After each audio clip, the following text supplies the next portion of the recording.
Depuis qu'on a commencé le module sur les graphiques, je remarque des oublis importants chez plusieurs élèves. Donc, afin d'éviter de me répéter à chaque jour, je veux faire une dernière capsule, afin de préciser ce à quoi je m'attends lorsque je vous demande de faire une table de valeurs, une équation algébrique et un graphique.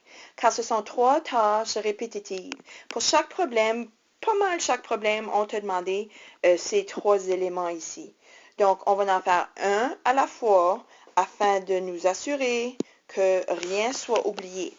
Tu peux aussi vérifier ta liste. J'ai remis une grille sur laquelle est indiqué les éléments à respecter.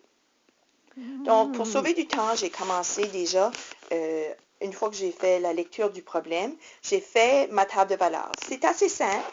Le but, ce n'est pas de vous proposer ici un défi, mais de bien respecter les éléments d'une table de valeurs. Le problème commence déjà en expliquant que lorsqu'un taxi voyage 1 km, le tarif est 2,25 $. Donc ici, j'ai mis 1 km et 2,25 $. Ensuite, on dit le tarif augmente de 1 $ pour tout kilomètre additionnel. Précise le tarif pour les 5 prochains kilomètres. On va commencer avec la table de valeurs. Donc, ma première colonne ici représente les kilomètres. Le problème a commencé déjà avec le premier kilomètre et j'ai déjà écrit les 5 premiers kilomètres comme l'exige le problème écrit. Le premier kilomètre est égal à 2,25 $. Et ensuite, on a précisé que pour chaque kilomètre additionnel, il fallait ajouter, car c'est ce que veut dire augmente, il fallait ajouter 1 $. La première remarque, je veux que tu regardes la façon dont j'ai écrit 1 $. J'ai utilisé le nombre décimal.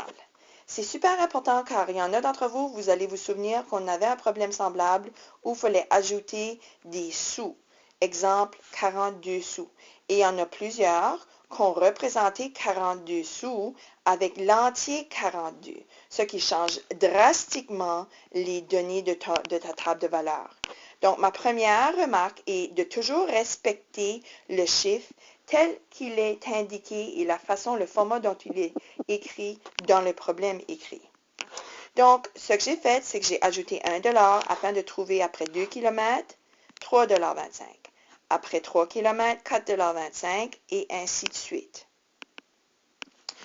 L'oubli le plus important, c'est lorsque on fait une équation algébrique ou lorsqu'on veut trouver une équation algébrique ou faire un graphique, j'ai barbouillé par-dessus, il faut absolument que ta table de valeurs commence avec 0.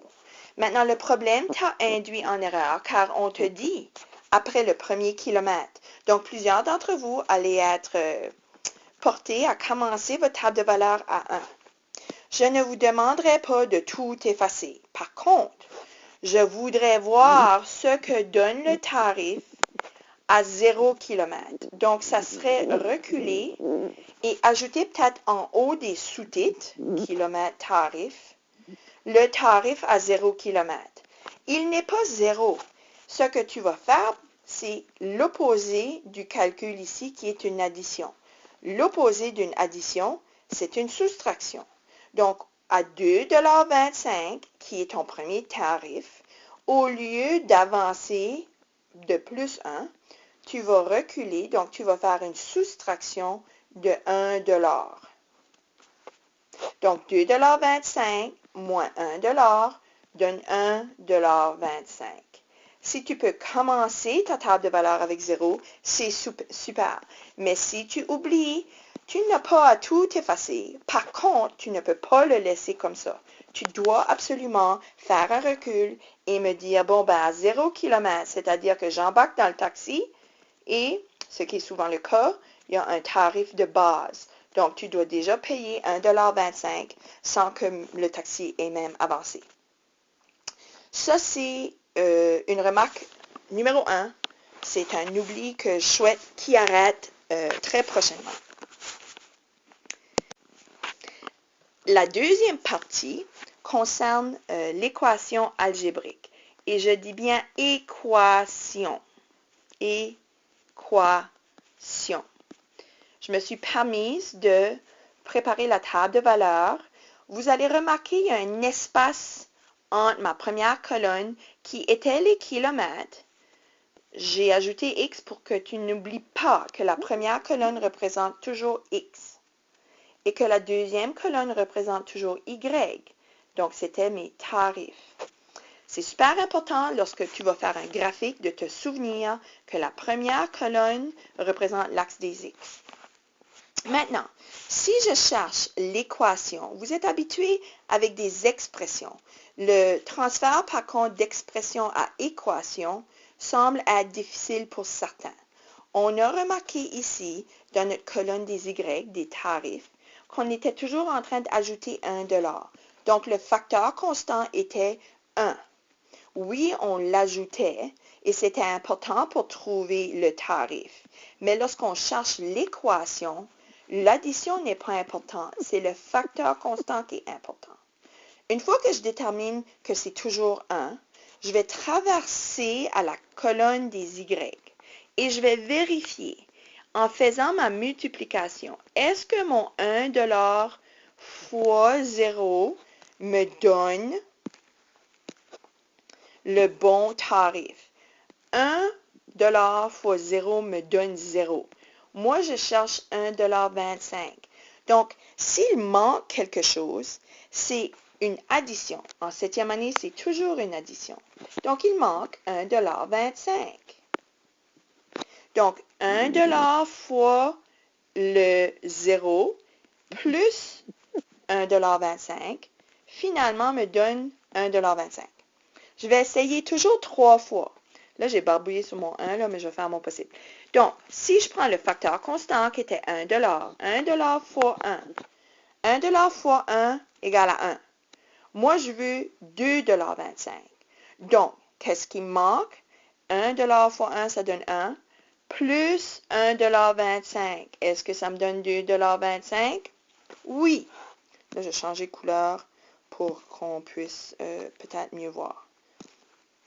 Pas de chose facile avec cette application. Je vais aller chercher mon 2. Donc, je vais vérifier. $1.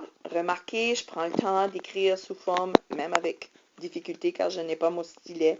J'utilise mon doigt. $1 fois 2 est égal à 2.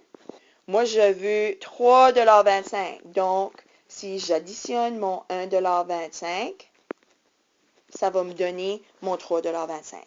Donc, prenez le temps d'examiner ce qui se passe. C'est la colonne de X. Ce sont les kilomètres. Qu'est-ce que j'ai fait à chaque kilomètre pour trouver le tarif? En d'autres mots, qu'est-ce que j'ai fait à ma colonne de X pour obtenir Y? Je me suis assuré de vérifier 3 fois afin de voir si c'était bel et bien les mêmes étapes à chaque fois et que je n'ai pas fait d'erreur d'inattention. Oui. Qu'est-ce que je fais? C'est mon équation algébrique. Donc, je vais prendre les informations de la table de valeur, pour trouver l'équation algébrique. Donc, je fais $1. Ici, on peut mettre X ou on peut mettre K pour kilomètre. Je fais $1 X, c'est-à-dire je vais multiplier mon dollar fois X, auquel je dois ajouter $1,25. Puis je ne peux pas arrêter là, car ceci, c'est une expression. Et il y en a plusieurs d'entre vous, c'est là où vous arrêtez. Et je continue à vous dire, je veux une équation.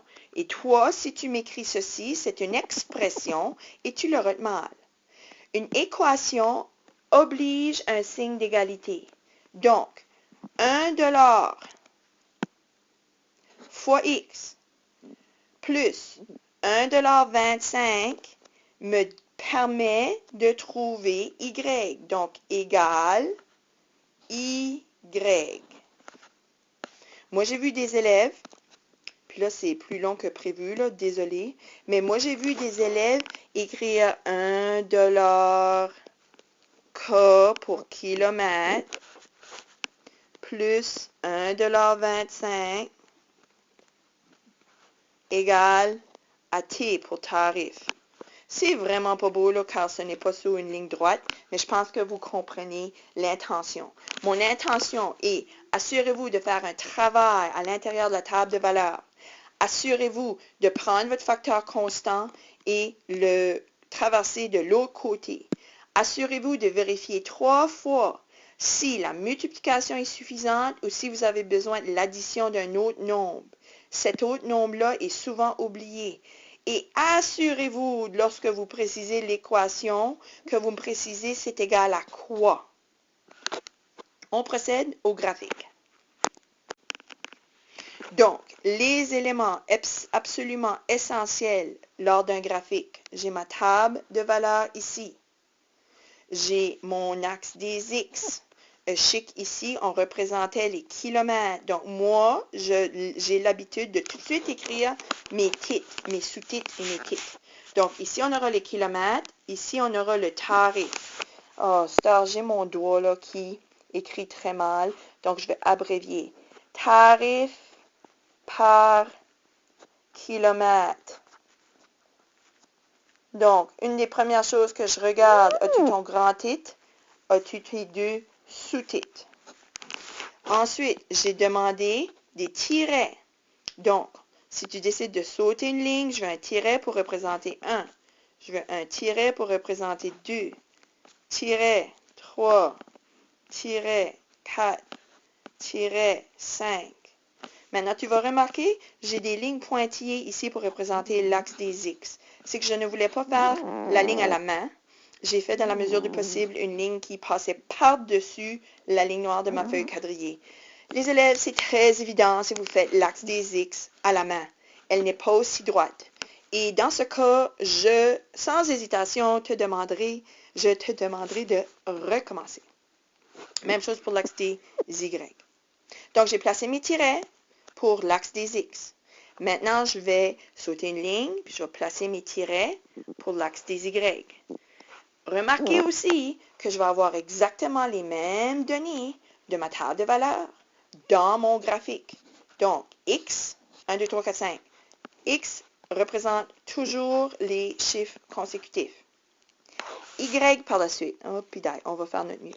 1$. Oh, non, c'est pas 1,25$, car on ne va pas commencer. Oh oui, désolé, oui.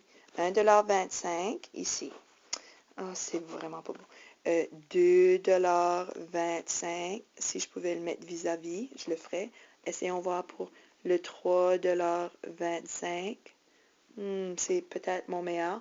4,25$. J'arrêterai à 4,25$ car mon écran, je n'ai pas anticipé à aller plus haut.